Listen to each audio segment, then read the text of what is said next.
Um protagonista domina a técnica de cultivo mais forte, mas é traído e precisa recomeçar do zero. Como um bandido escravo bastante fraco, ele vai subir de nível com o conhecimento do seu passado até o topo. O Sr. Guatino nos conta a história do pequeno Fan, que perdeu tudo quando o clã de sua família foi atacado em um massacre, onde ele foi o único sobrevivente. O menino fraco ganhou aura e reconstruiu a aldeia, vendendo o melhor peixe da região enquanto crescia.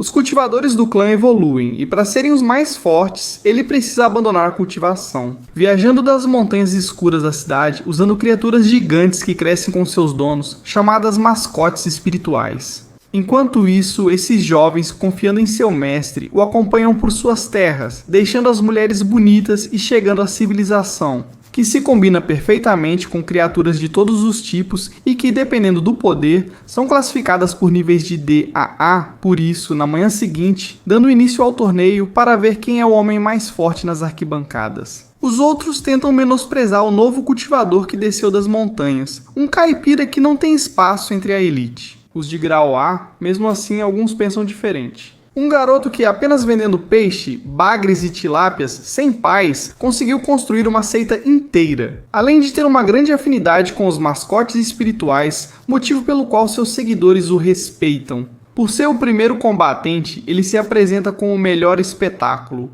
As pessoas começam zombando, mas ao verem uma baleia gigante enchendo todo o lugar, ficam em silêncio. Até seu rival precisa agir invocando o macaco colossal, que nem é tão impactante. Mas começa um combate de proporções bíblicas, onde cada golpe dos gigantes, enquanto seus mestres se destroem entre si, os espectadores estão muito tranquilos e empolgados. Apesar de ver esses níveis de poder, a água intensifica-se contra o fogo até que o mestre amplifica as chamas de sua besta.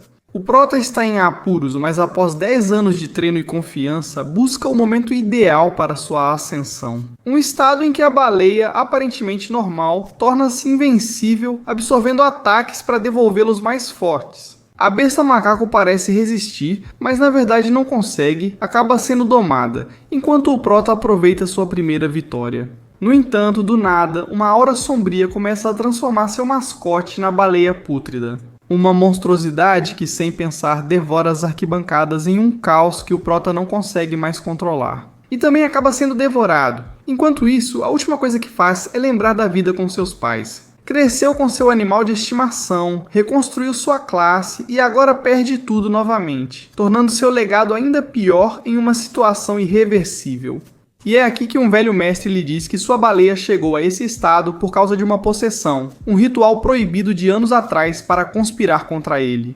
No entanto, ele vai cuidar disso e lhe dará uma oportunidade tomando o corpo de uma pessoa que esteja prestes a morrer um ano após esse incidente, para que ele possa começar do zero, despertando assim no corpo de um pequeno e fraco escravo que estava fugindo de seus captores. Mas até agora ele começa a assimilar um pouco o que está acontecendo, enquanto acaba sendo capturado e levado novamente para sua cela. Todo o esforço para ser receita de grau A foi inútil. Mas ele não pode desistir e, por enquanto, quer ver o que consegue invocar aprendendo humildade. O que ele consegue é um cachorro de pelúcia e um demônio, mas que é um cacto fraco, onde a maior habilidade do filhote é urinar onde ainda não foi urinado. Sua situação é triste enquanto aparece um guarda para levá-lo até a mulher que o prendeu, a respeitada senhorita Bai, que o espera em um quarto bastante luxuoso enquanto o chama de Liu.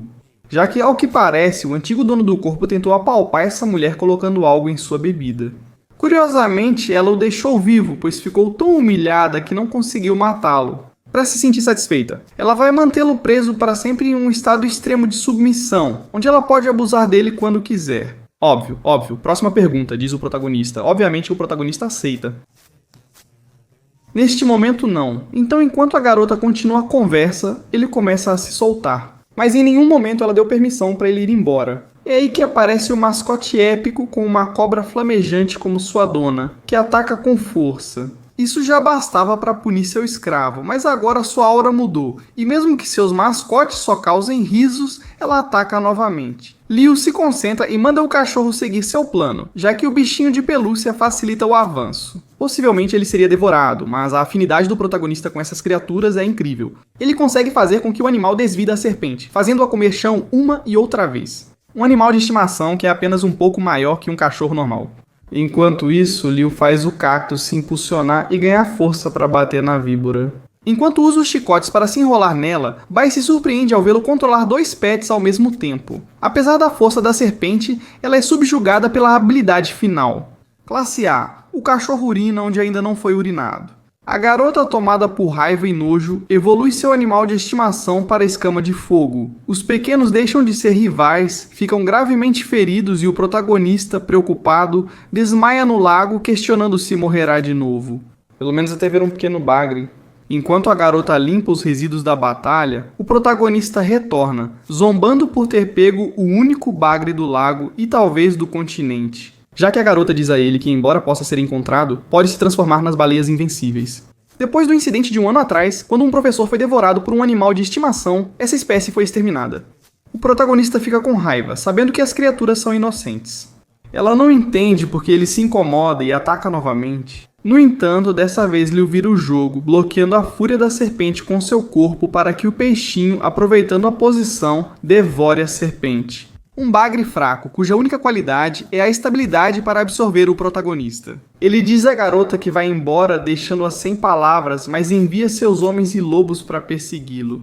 Mesmo ferido, o protagonista usa bem seu mascote para pular de um penhasco em segurança. As buscas no dia seguinte terminam e a garota se sente ainda mais humilhada do que nunca. Porém, seu irmão surge com grande presença e, ao saber do ocorrido, sente apenas raiva por terem levado seu bagre quase extinto. Ela pergunta se a criatura tem algo de especial, mas nada disso. Um peixe comum que ela teria matado facilmente antes de devorar a serpente. O verdadeiro problema é que alguém conseguiu domá-lo. O único que podia fazer isso morreu há 1 ano, então é curioso e deve resolver isso. Enquanto isso, o protagonista, ciente da fama de feras sinistras, tem nova chance de chegar ao topo. Então ele vai rapidamente a uma cidade próxima em busca de uma estalagem para comprar um animal de montaria. No entanto, ao mencionar o nome do seu clã, o lojista não encontra nenhum nome na lista. Enquanto isso, ele chama a atenção, pois sua seita foi removida dos registros há meses. Ele não pode comprar bons mascotes e precisa domar uma besta selvagem, neste caso um porco, o que é complicado. Enquanto reflete como o lojista. Ele dizia que sua seita, após o incidente, foi perdendo prestígio e caiu do grau B, que ele havia construído, para um nível D. Foi caindo ao longo dos meses, a ponto de já nem ser considerada uma seita. Mesmo assim, o protagonista continua enquanto acompanhamos a mulher preparando comida para os subordinados restantes do pavilhão. Ling Xiao. Apesar da situação econômica ruim, eles preparam uma comida ótima. Enquanto isso, Liu faz uma parada em um pet shop para cuidar do cacto e do cachorro, enquanto leva o último remédio que restou. No entanto, aqui aparece um bandido dizendo que pagará 3 vezes mais se lhe derem o objeto, mas o lojista não aceita. E quase chegamos a uma briga, se não fosse porque o cara reconhece Liu como um velho companheiro. Isso permite que ele acalme as coisas enquanto vai descobrindo que o antigo dono do corpo era um bandido bastante alcoólatra, adquirindo justamente aquela resistência à bebida que ele nunca teve. Então o cara apaga e Liu aproveita para libertar uma escrava que ele estava levando. No entanto, enquanto continua sua jornada em busca do que restou de seus amigos, a garotinha parece estar seguindo ele. Enquanto isso, vamos para a seita, onde vemos como as pessoas já estão se aproveitando da situação e aparece uma gangue para tomar conta de tudo.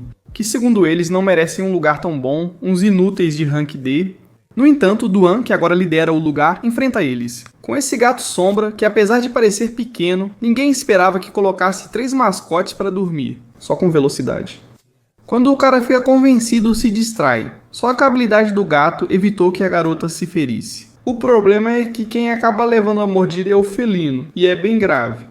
Ele chega na antiga casa e percebe o quanto está descuidada em apenas 1 ano. E quando percebe que não há cuidadores, ele se agita e avança. Ao ver seu animal de estimação esmagado, Duan fica devastado ao presenciar sua agonia e súplica para não ser abandonado. A gangue elimina todos os animais de estimação e recebe seu prêmio. De repente, um líquido amarelado atinge suas criaturas e um desconhecido surge para desafiar a escória. Presença. Isso lembra algo, Agulin? No entanto, ao mandar seu bichinho de pelúcia atacar o careca, este zomba sem esperar que lutasse contra seu lagarto como se fossem do mesmo tamanho. Você até acerta um golpe letal nele, pois a inexperiência da gangue impede que percebam como as mascotes ficam fracas ao serem urinadas. Mesmo assim, continuam obcecados pelo lugar e invocam mais feras. O protagonista leva a luta para um local aberto e como as mascotes vão na frente, quando os mestres chegam já é tarde. A habilidade do Bagre já consumiu a maioria das mascotes de qualidade que o protagonista precisava, deixando os rivais sem argumento e sem saber como ele tem um Bagre. Se eles foram exterminados, restando apenas a opção de fugir, Gulin aparece para agradecer ao seu herói, ficando emocionado ao vê-la, embora se apresente como Liu, pois antes de revelar sua identidade, precisa saber quem o traiu. Mesmo assim, a garota confia, os outros não. É possível sentir a frustração de todos, mas principalmente a raiva de Duan, irmão de Gulin, pela perda. O próprio Liu sabe o quanto amava o animal desde o dia em que teve a missão de encontrá-lo. Sua motivação acaba e ela anuncia que vai deixar a seita, pois sem mascotes não vale a pena. O Prota sabe que ele foi o primeiro a confiar em seu pavilhão e o mais leal até agora, por isso tenta impedi-lo. Mas nesse caso, mesmo dizendo que vai ajudá-lo a reconstruir tudo, sua aparência não passa de um desconhecido. Achando-se um mestre, ele não precisa de sua compaixão. O cara já não tem mais moral para continuar aqui e Liu também não pode detê-lo. Gulin realmente tenta fazer com que continuem cumprindo os desejos do seu mestre, mas Duan responde que ele está morto. Eles estão há um ano em decadência, achando que está tudo bem sem ele. Não são palavras fortes o suficiente para alcançar os outros, que também sentem a frustração e decidem abandonar a seita também. Eles estão cansados, parando uma última vez em frente à porta para se despedir do que foi seu lar. Ninguém nota a garota, única que mantém esperança, nem o protagonista, que só precisa de tempo para arrumar tudo. Ele não pode revelar quem é, mas pede que não o abandonem. Tudo termina aqui, enquanto o pavilhão, já deteriorado, fica agora vazio após mais um golpe. Como sempre, após a chuva, algo melhor vem.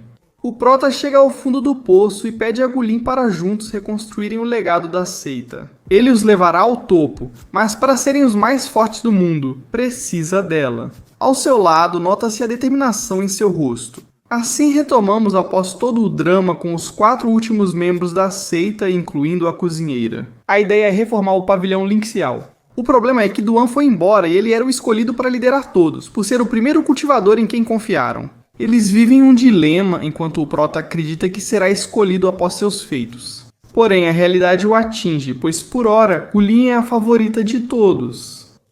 Organizando a hierarquia da seita, após a última batalha, só o Prota ficou com o mascote, o resto perdeu. A maioria dos habitats onde é possível farmar essas criaturas está cheia de cultivadores novatos. Mesmo assim, Liu os leva a um lugar onde todos brigam por mascotes fracos, mas ele tem um caminho secreto que é perigoso, mas esconde uma caverna com criaturas exóticas. Segundo explicam, há níveis. Os mais fracos são soldados, e os mais fortes têm mais idade e nível. São graus, senhor, mas muito raros. Por exemplo, nessa caverna isolada só há um. Então eles entram, porém, primeiro encontram uma raposa de bom nível pela qual Yue se apaixona. O protagonista percebe que a criatura não deveria estar ali e conclui que deve haver um dono por perto. E de fato, um caçador de recompensas os ataca sem pensar, colocando o grupo em clara desvantagem. Então, o protagonista já tinha se preparado para que, em um caso assim, a única coisa que podiam fazer era usar seus poderes e forçar uma invocação para que nada aparecesse. Felizmente, isso é eficaz contra o adversário. No entanto, aqui todos conseguem sentir a presença abismal do nível Senhor e correm para ver quem consegue capturá-lo primeiro. O cara tem mais experiência na área e chega primeiro. No entanto, o protagonista, só de olhar, percebe que se trata de um nível Senhor em estágio adulto, e além disso, com uma habilidade única. Por isso, quando a raposa o ataca, ela é cegada e, usando seu corpo, acontece algo bem curioso. Ele arranca a cor do inimigo, uma habilidade que não parece ser tão problemática. No entanto, com a cor ele cria ilusões que pegam todos de surpresa, já que até troca tonalidades para confundi-los. Eles nem conseguem chegar perto dele. O Albino propõe uma trégua temporária para derrotá-lo e depois dividir o lucro.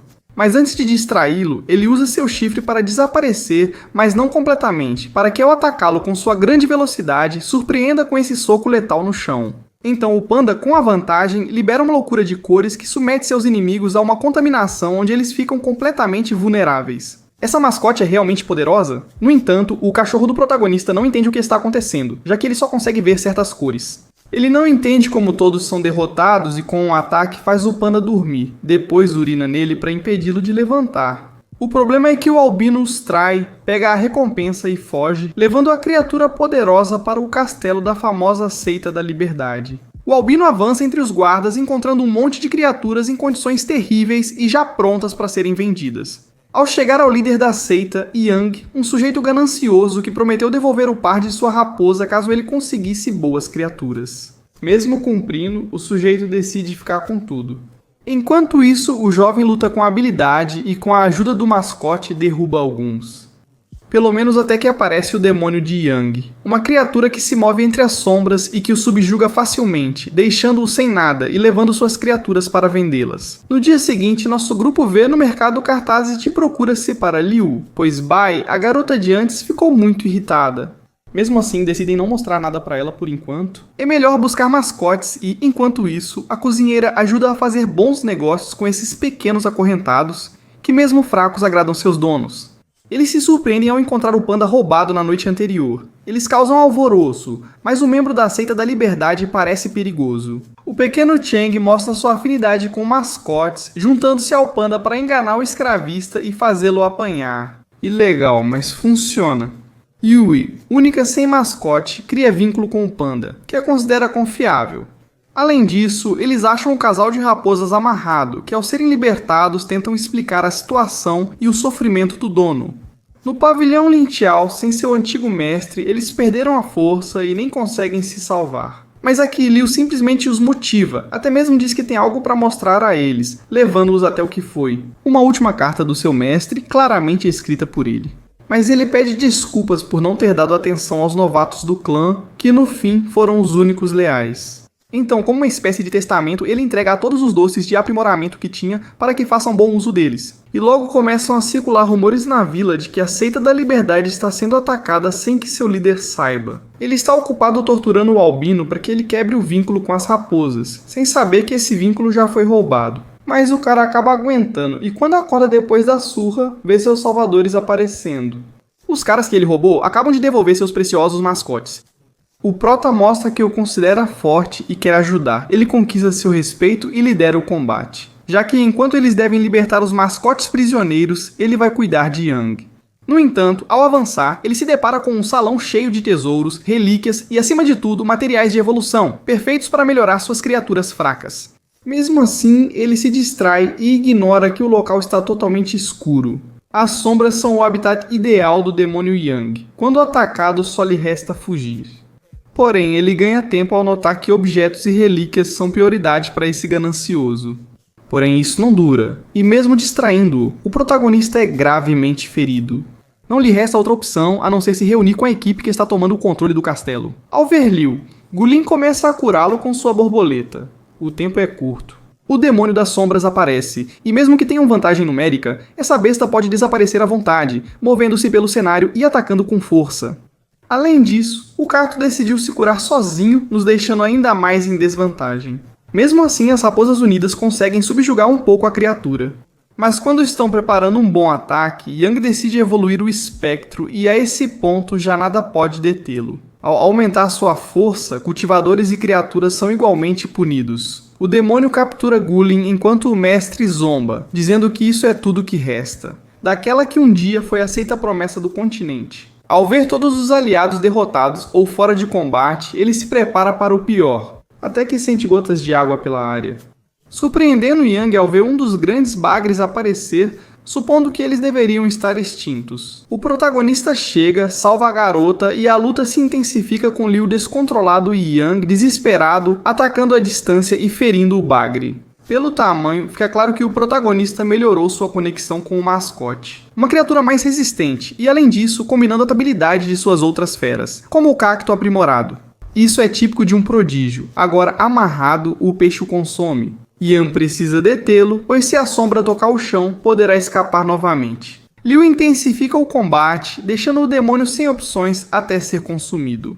Por ser tão forte, seu orbe flutua. Se não o destruírem, nada será conquistado. Mas nesse estágio já não há força. Eles acabam sendo contidos e estar tão perto da vitória só gera frustração. No entanto, do nada aparece a escrava semi-humana que o protagonista libertou antes, pisando no orbe e destruindo a mascote. Ela derrota quem aprendeu para vendê-la e se torna a mais poderosa do momento. Mesmo assim, ela fica tímida ao ajudar seu salvador e desaparece sem responder perguntas, deixando tudo sob controle.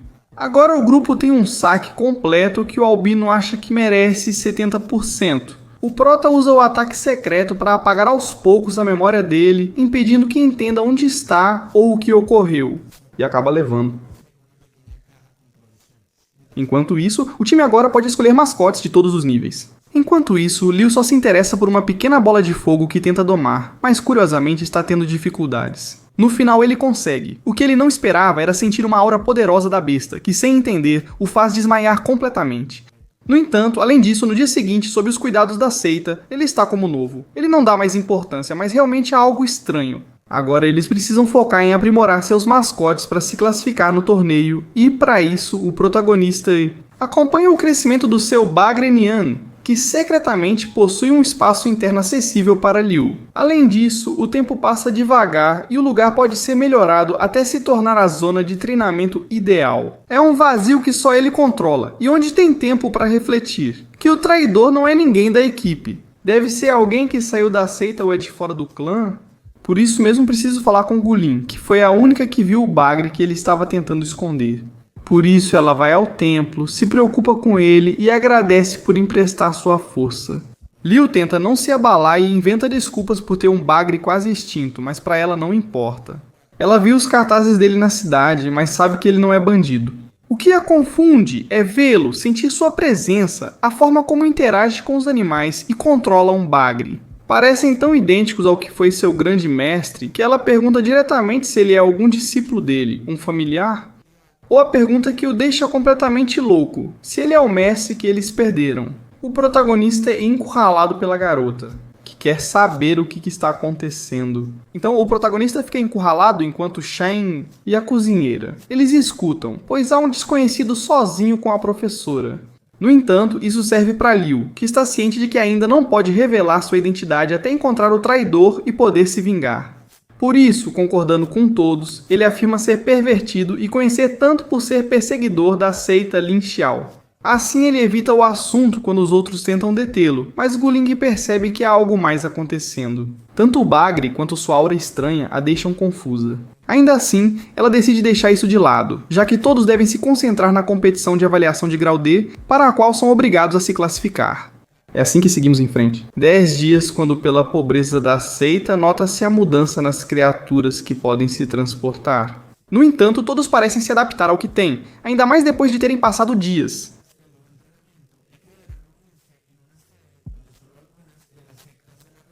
A competição principal. Quase sempre só o pavilhão dos linces se apresentava, então não deveriam ter problemas, já que eles acabam se surpreendendo. Quando eles chegam e veem um monte de participantes de outras seitas zombando do que restou do grande pavilhão dos linces, avançam sendo humilhados e sem poder fazer nada, até ver o recepcionista que lhes explica por que há tantos participantes. E é que literalmente pela quantidade,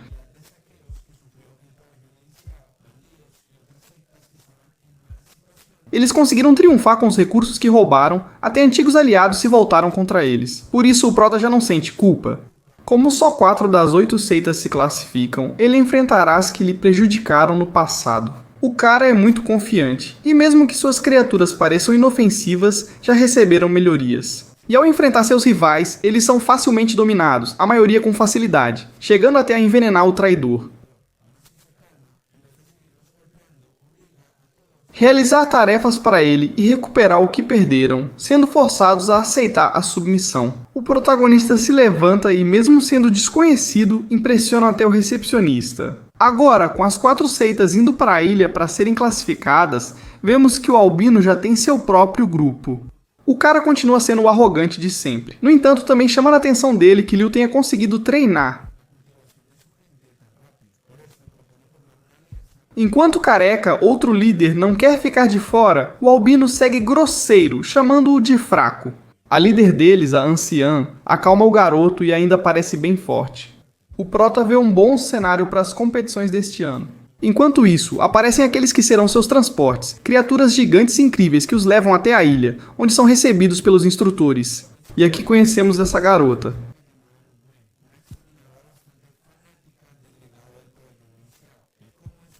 Eles venceram os rivais mais fortes. Isso o emociona, e ele deseja muito sucesso a eles. Enquanto isso, ele os guia explicando a função dessas pulseiras. São dispositivos usados por cada participante e conectados a uma criatura rechonchuda para medir suas estatísticas. Porém, eles precisam cuidar do objeto, pois se o perderem ou ficarem mais de 3 minutos longe dele, serão desclassificados. Um grupo o guiando até um ponto remoto da ilha. Enquanto isso, vemos a aparição nos céus da respeitada família Bai, onde os dois irmãos chegam até o centro de comando Bai Tanshu. Ele tem o respeito de todos por ser o mais velho. Enquanto isso, a garota se surpreende ao saber que o pavilhão Lin Shao está na competição e reage com sarcasmo.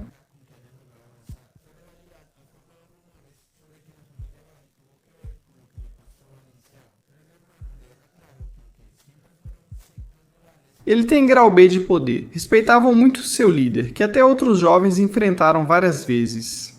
E a seita Bai sempre acabava perdendo diante de um cultivo avassalador, mas por enquanto é Bai quem fica encarregado de dar início à competição. Onde a paisagem, as águas estremecem e a ilha surge, formando um cenário épico com vários biomas para a competição. Cada seita já está distribuída, liberando um monte de orbes para a primeira prova, já que uma voz que ressoa por toda essa terra lhes diz que deverão coletar as esporas. A 500, então os mais rápidos vão se classificar, enquanto os outros vão descansar. Os protagonistas coletam a primeira sem problemas, mas percebem que as marcas desaparecem rapidamente.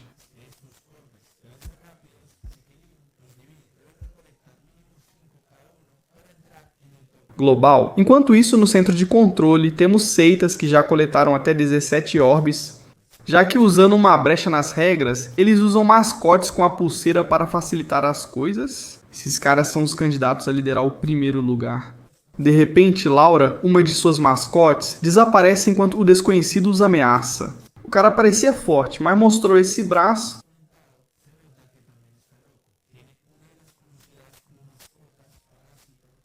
Sem braço e com presença assustadora, ele integra a seita da liberdade e devora rivais sem hesitar. Isso é algo fora do regulamento, mas em um espaço tão grande fica difícil saber quem é. Enquanto o protagonista e seus mascotes recuperam orbes aos poucos. Porém, a seita Roland surge, e Liu reconhece o líder como quem levava a escrava que ele libertou e já conhecia de sua vida antiga. O que ele não esperava era que seus mascotes também o reconheceriam. Principalmente essa mulher, que pela reação do cachorro deve ser a antiga esposa do protagonista. A situação foge do controle. Eles sabem que Liu, conhecido deles, está por perto, enquanto Gulin, em sua tarefa, encontra sujeitos duvidosos liderados por uma voz familiar. Embora com outra aura, o irmão Duan aparece e, como vemos, com bastante ódio, e agora podemos ver que sua aura é diferente. O uniforme mostra que ele agora integra a seita Rakshasa. Ou seja, os dois bandidos continuam rivais e querem enfrentá-lo com criaturas poderosas. Mas Duan os ignora completamente, prefere falar que agora sua irmãzinha de cultivo é a líder do pavilhão, Ling Xiao. Isso irrita os carecas, que têm muitos mascotes. No entanto, em um piscar de olhos, uma criatura corta todos ao meio. Entre a poeira, vê-se que o gato, supostamente morto há meses, está vivo. Porém, algo está errado. Parte do seu corpo está decomposta e parece se mover apenas pelo controle de alguma magia de necromancia. O que, aliás, o torna incrivelmente rápido e com uma força de ataque impressionante. Todos os inimigos acabam cortados ao meio e quase que seus invocadores também, se não fosse porque se renderam. No fim, suas garras são letais, mas já não parece vivo. Mesmo assim, Duan sente orgulho, pois essa abominação foi um presente de sua nova seita, que ele considera a mais forte. E onde ninguém precisa morrer. No pavilhão, Lin Shao tenta convencê-la a entrar em seu grupo, mas Guling defende seu pavilhão. Ela sabe que avançaram muito em poucos meses, tanto suas criaturas quanto o nível de cultivo, graças à liderança de Liu. Isso irrita Duan, que o considera um estranho, não o respeita e acha que seus mascotes são tão fracos que nem servem de comida. Ela quer que ele volte com eles, mas sabe que sua mente está em outro lugar e que ele só age por um caminho vazio e cheio de ódio. O cara deixa claro que não vai voltar e espera não encontrar o intruso, porque não terá nenhuma misericórdia. Toda a bondade nele desapareceu.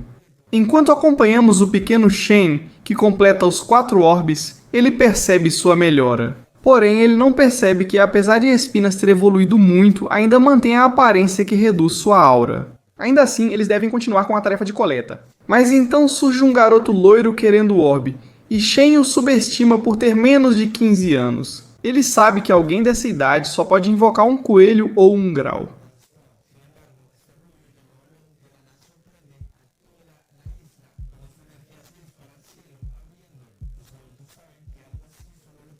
Causar um grau imperador? O garoto acabou de humilhar Shen com esse dragão, enquanto na sala de controle ninguém entende como um menor pode abrigar um poder assim dentro de si. Ele é o irmão mais velho da família Bai e explica que alguns humanos com características especiais, desde bebês, conseguem se adaptar a uma criatura superior com quem crescem. Mas basicamente são necessários prodígios para que algo assim aconteça. Pois Shen agora lembra que seu pai tentou fazer com que ele tivesse um desses mascotes acompanhantes, mas ele nunca foi bom o suficiente.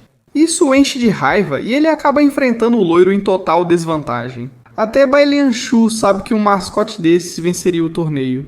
No entanto, seu irmão lhe diz que, mesmo sendo de nível imperador, o limite de seu poder está diretamente ligado ao cultivo de seu dono. Como vemos, o loiro tem mira ruim, nível baixo e personalidade que não ajuda a liberar o potencial. Shen ataca com chuva de espinhos, mas o dragão protege Long. Além de dar a ele 5 pontos de poder, uma habilidade exclusiva dos de nível Imperador, onde até mesmo uma criança sem treinamento luta em alto nível no corpo a corpo, Shen, mesmo assim, não desiste esperando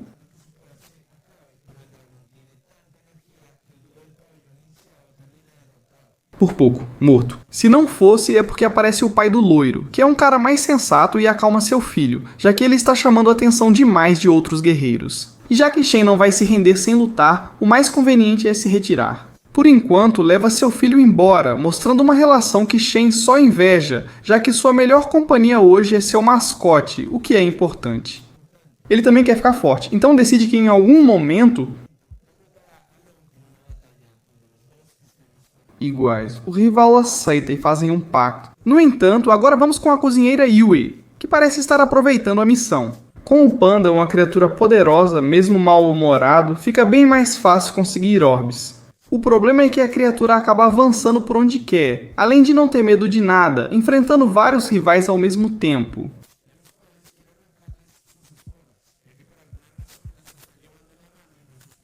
Então o panda ataca as garotas, que parecem ser bastante resistentes. No entanto, as aparências enganam, e quando invocam pela primeira vez, percebemos que se trata de um grupo de idols que só tem mascotes visualmente chamativos, nenhum poder de batalha. E o panda coloca todas para dormir sem dificuldade.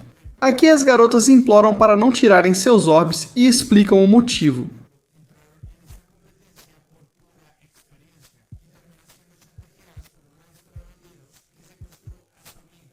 Expondo-a a uma criatura que pode matá-la a qualquer momento caso não obtenham 5 orbes para ela.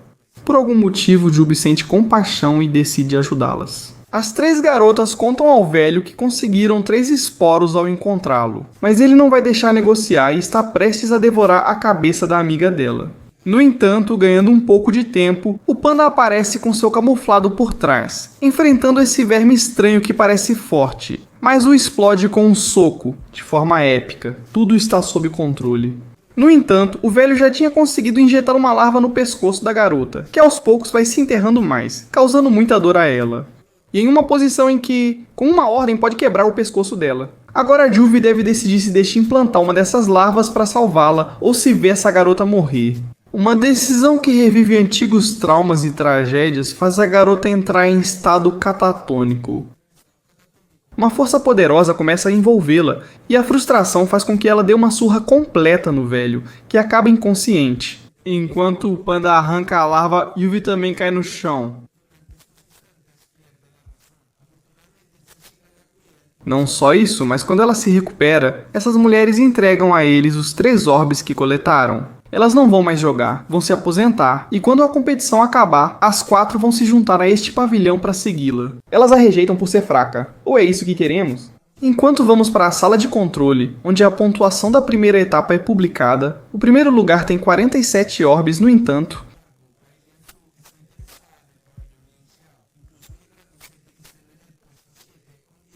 Dura, mesmo sendo mulher, se emociona ao ver o avanço nas pontuações. O problema é que continuam achando seitas massacradas. Alguém está usando a competição para isso? Então, só resta o responsável dar início à segunda fase. Enquanto isso, finalmente vamos com Liu, que agora por algum motivo está com a mulher de antes. Ela o segue sem explicar o motivo, só diz que quer ver o cachorro. Liu pergunta diretamente pra ela que tipo de pessoa ele é pra ela, enquanto conta pra ele que sofreu uma perda de memória grave e por isso não lembra muito de sua vida antiga. Ela se aproxima e diz que ele é um demônio desagradável, mas com tom de quem quer beijá-lo. O protagonista quer saber tudo, mas ao exagerar, a garota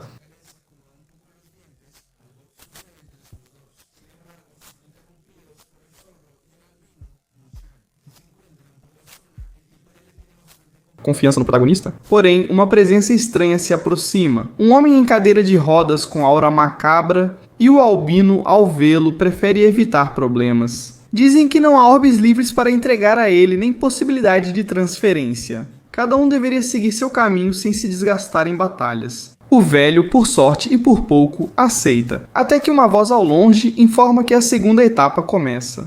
E agora, segurar a pulseira dos rivais por 30 segundos tira deles os orbes que tenham conseguido. Mutian sentiu terror. Trata-se de um humano que deixou grande parte do seu corpo ser parasitado por um mascote e ele é letal. Léo está pronto para lutar, mas o albino logo os afasta assustado. Se lutarem, perderão. Tudo é forte demais. O albino acabou de deixar a velha e os colegas de equipe, mas por quê? Eram 3 vagabundos contratados só para participar do torneio, mas isso não se justifica. 2 acabam desistindo, mas a velha não faz isso a tempo e perde a cabeça. O cara não joga enquanto Leon se preocupa, pois a nova regra só vai incentivar todos a se arriscarem pelos pontos.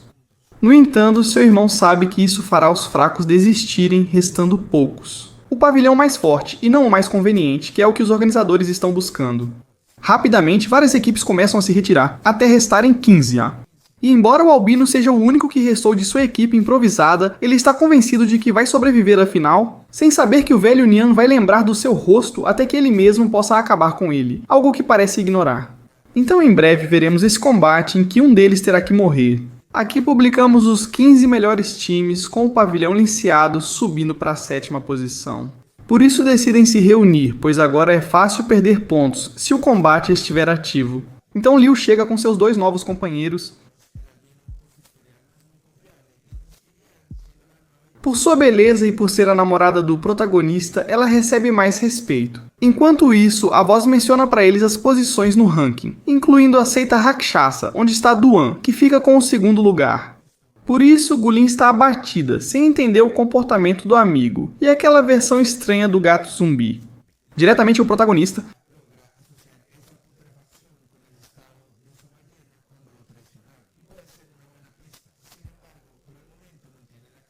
e como restam tão poucas esporas para coletar, as equipes vão começando a atacar umas às outras. Então se separar não é uma opção. Junto com o albino, eles têm uma ideia.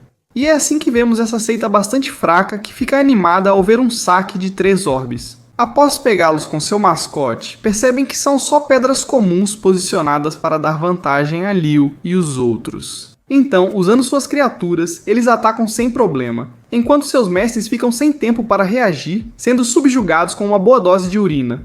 É assim que eles pegam suas pulseiras, somando impressionantes 9 pontos à tabela. O problema é que eles se distraem ao tentar dar algumas para o albino, e é aí que pegam Dian por trás, subjugando-a novamente. Com um desses vermes desagradáveis, um companheiro do velho de antes, mas mais agressivo, eles baixaram a guarda e por isso não há nada pra garotas. Ela se emociona ao ver a preocupação do protagonista. Os bandidos aceitam o acordo, mas a libertam mantendo certa distância.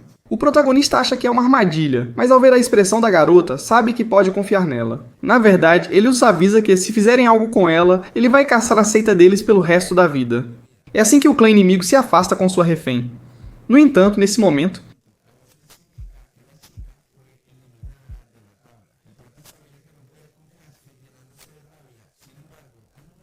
novamente anunciam que a seita do verme foi completamente eliminada. O protagonista só entende a situação ao encontrar a garota em segurança.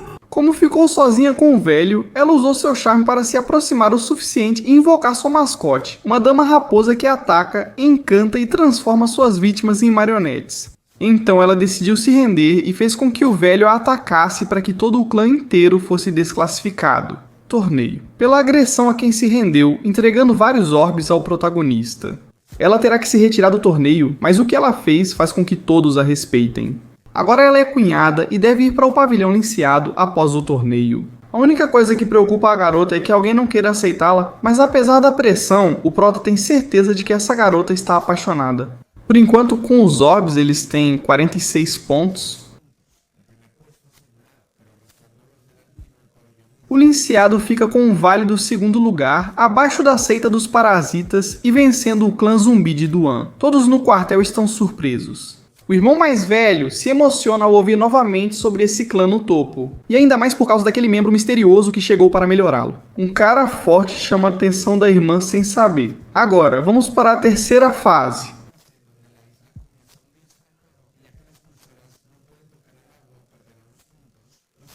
Os demais devem se reunir enquanto sobem até o topo, onde só um será o melhor.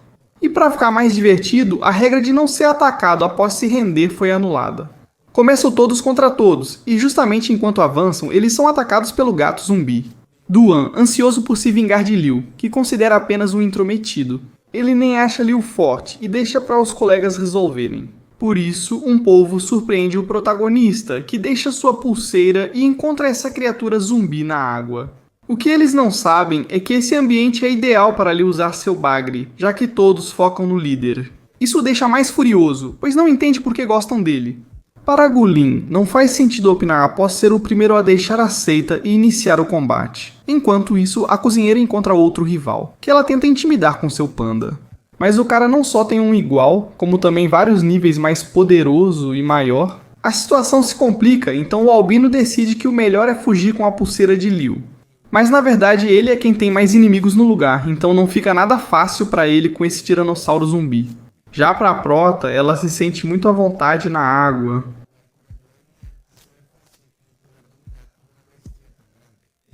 Ela melhorou tanto que consegue criar redemoinhos para devorar rivais. O careca não entende o que ocorre. Sua criatura é forte, mas teme ao ver um simples humano surgir da água. O protagonista recupera a pulseira e resolve ajudar. O panda ataca, mas o zumbi é mais forte.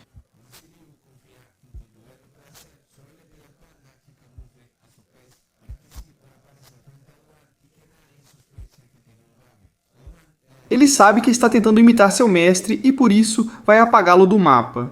O Prota está preparado enquanto envia Shen para ajudar o albino que está prestes a ser devorado pelo tiranossauro. Então, para o pequeno, o melhor é atacar diretamente o mestre. E embora seu mascote o defenda, não é por má intenção. Eles precisam manter distância ou serão devorados, unindo espinhos aos elementos de suas raposas. A combinação revela a fraqueza do dinossauro ao fogo, mas que rapidamente seu mestre contra-ataca com um rugido que atordoa e causa medo nas criaturas, deixando-os vulneráveis.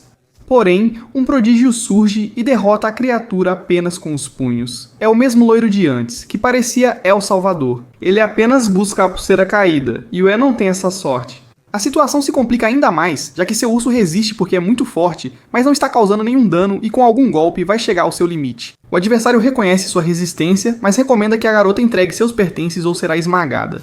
O panda continua atacando, mas acaba sendo enterrado novamente. Ela tenta evitar que ele se machuque. Mas como Liu disse uma vez, só os fortes podem conquistar os fortes. E como ela não se sente assim, ele não a obedece. Sempre foi suficiente ver sua seita crescer enquanto ela cozinhava. Ela era feliz com isso, mas agora busca algo mais. E é a voz de seu antigo mestre que lhe diz que ela é capaz de conseguir. Lembrando-lhe o que fez até agora, ela decide que deve tomar a iniciativa para que a levem a sério. Seu animal de estimação é teimoso, mas ela...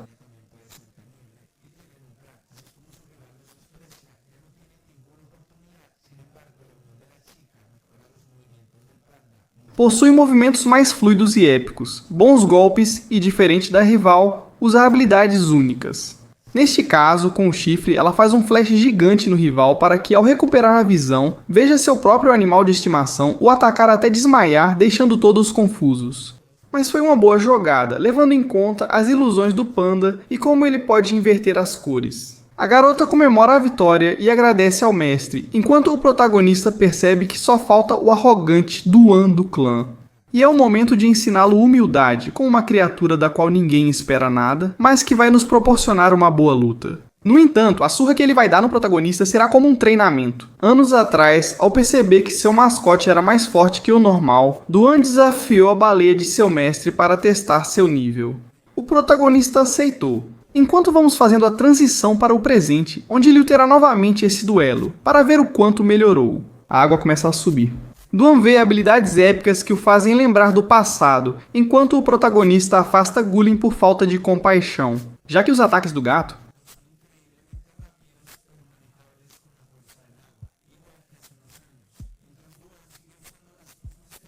que apesar da força do mascote, o Bagre se destaca. Duan mantém a velocidade, mas os espirais de Liu neutralizam seus ataques. E isso é algo que Lin Qiao usava, e era tão eficaz que nunca permitiu que ele controlasse os movimentos do seu mascote.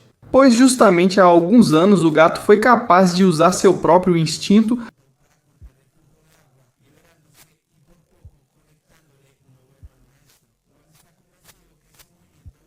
para novamente. No entanto, o gato simplesmente é levado pela água e acaba batendo com uma força que quase o destrói contra uma pedra. Está claro que da última vez o gato agiu por instinto, mostrando sua qualidade, mas agora não passa de uma casca vazia. Mesmo seguindo as ordens do mestre, Duan ainda é dominado pelo ódio. Ele não entende. Uma grande aura surge e o protagonista desvia. Seria uma explosão perigosa, para que ele finalmente esmague o rosto dele no chão e encerre o combate. Enquanto dorme confortável, ele sonha. Lembrando que tentou retornar à seita após abandoná-la, mas já haviam encontrado um substituto. Segundo ele, aqui ele só volta para ver como é dominado por um cacto anão.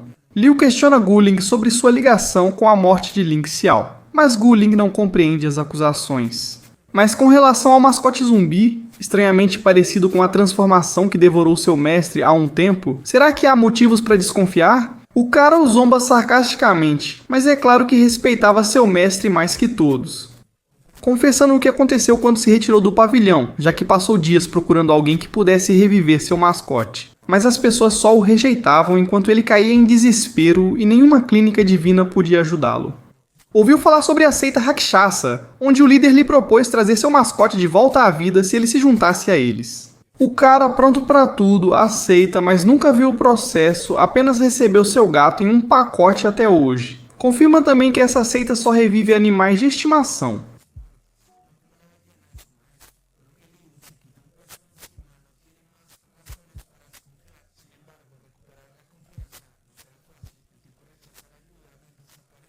Uma mulher tem um animal parasita hostil que sai de suas costas, então precisa resolver isso. Enquanto Duan se pergunta se ainda é importante para Gulen, lembra dos ensinamentos da seita, onde sempre foi bem-vindo. Porém, o que ele fez com seu animal de estimação o impede de seguir em frente e ele começa a lamentar. Enquanto isso, a bruxa dos ferrões, com sua vantagem no ar, consegue subjugar o bagre de Liu, que acaba no chão. Apesar de Gulen se defender bem no ataque, ela é arrastada ao chão e fica imóvel, sem seu animal de estimação. Por isso, a bruxa, usando suas nojeiras e a floresta, ateia fogo perto da garota, aproveitando para escapar. Só Duan está por perto e percebe que a família que abandonou corre perigo, então pede ajuda.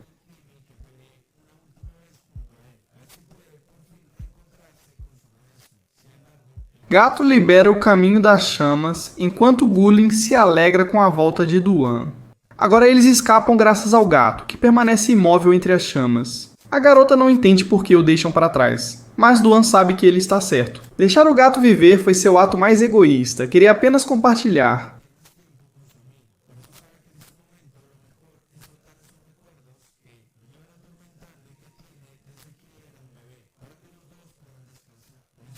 Bastante emotivo enquanto vemos o resumo do mapa, onde a água se aproxima cada vez mais do topo e restam apenas 6 equipes. Por isso, Chen e os outros acabam encontrando a seita dos parasitas, onde o velho da coluna e o braço dentado seguem as ordens desse cara que parece se afastar do combate, mesmo assim ele não tem chance contra esses dois adversários. Inclusive, Yui acaba com um monte de dentes cravados no abdômen, um caos que o Durão e seu pai observam de longe.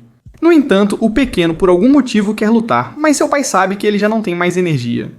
Já que vemos como há 3 meses, os dois, junto com sua mãe e irmã, decidiram fundar essa humilde seita. Mas usar um grau de imperador era tão caro que Long teve que treinar gerando energia extra para usá-la depois.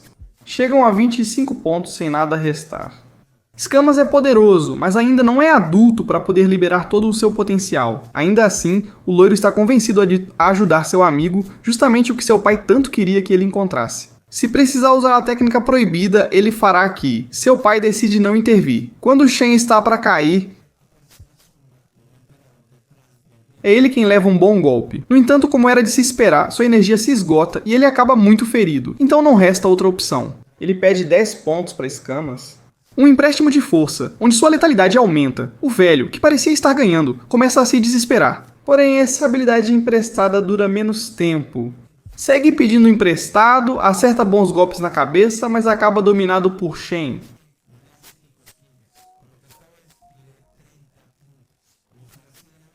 Gera juros perigosos. Mas mesmo assim, com tanta energia, ele destrói o osso do velho para que, impedindo que ele se mova, consiga acertar esse golpe devastador, deixando o primeiro campeão. Enquanto isso, o urso de Yui tenta esconder a garota para protegê-la, mesmo que precise sacrificar seu corpo, mas sem sangue suficiente, os dois acabam imóveis. Então Yui, que ainda tem um pouco de vontade,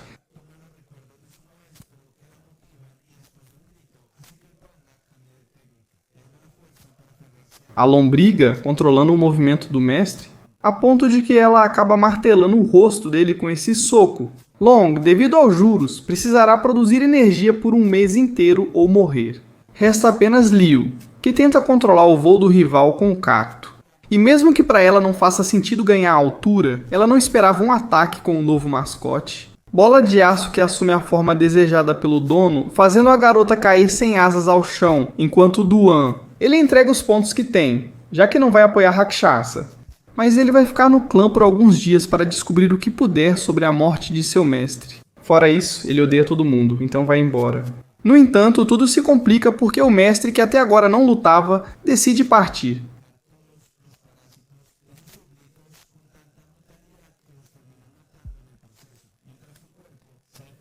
Ele lhe dá evolução chamada Olho Maligno, que ataca instantaneamente, mas falha ao atingir o alvo. Mas será que o verdadeiro objetivo dele é a tartaruga sob seus pés, que sustenta a ilha e ao afundar quase afoga todos os participantes? Os controladores assumem o controle, porém todos são desclassificados por molhar a pulseira. O plano dele foi perfeito, pois não quebrou nenhuma regra. Aos poucos, a voz assegura estar confiante, porém a voz para antes de mencionar o pavilhão linchado. Enquanto isso, o protagonista já está sentado e esperando seu rival no topo da ilha. Enquanto isso, Lian Su estava muito empolgada. É assim que Liu sabe que seu bagre não é poderoso o suficiente, então lhe resta uma opção, usando os materiais escolhidos para forçar uma evolução unindo sua alma.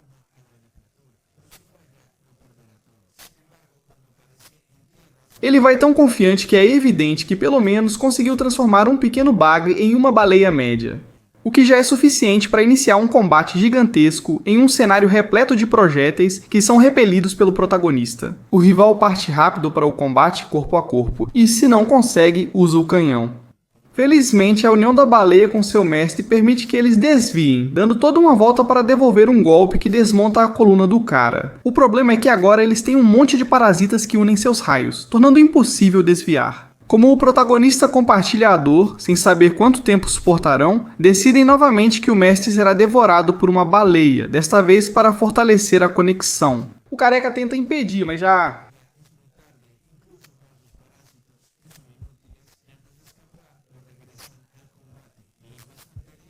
Ele tem, mas combinando todos os seus mascotes, a sequência parece uma dança, usando o ambiente para se mover e atacar. No entanto, o cara não vai se deixar ser absorvido tão facilmente, e com alguns truques acaba atravessando nuvens com um só golpe, mas ainda vivo, para usar toda a energia que lhe resta nesses raios que seguem seu inimigo de perto. Sem desviar, tudo acaba muito queimado.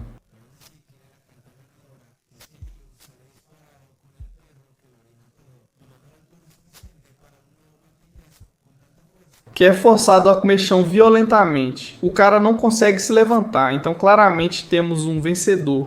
Os irmãos Bai mal podem esperar para conhecê-lo. No entanto, enquanto aprecia o pôr do sol, a calma vai embora quando vê os parasitas começando a devorar seu mestre vivo, para transformá-lo em algo ainda mais deformado. Mas sem nada de humano, pois um vínculo desse nível já é demais para a baleia tão machucada. E o protagonista acaba sendo subjugado por uma criatura que parece querer arrancar seus olhos. Parece que tudo vai acabar aqui, até que a presença que ele sentiu uma vez retorna com esse braço puramente de energia. Ele não entende, mas se ajudar a sobreviver, já basta. O problema é que essa força é instável e às vezes o abandona, fazendo-o pensar que seu fim está próximo. Até que uma Piton gigante atinge a criatura, anunciando a chegada de Bai, que chega como um herói. Mas o protagonista tem problemas maiores ao sentir sua mente sendo levada para outro espaço, onde a voz de antes o repreende por ainda estar vivo. Quando o matou há pouco tempo e agora que acordou de novo, precisa de um pouco de energia, então obriga o protagonista.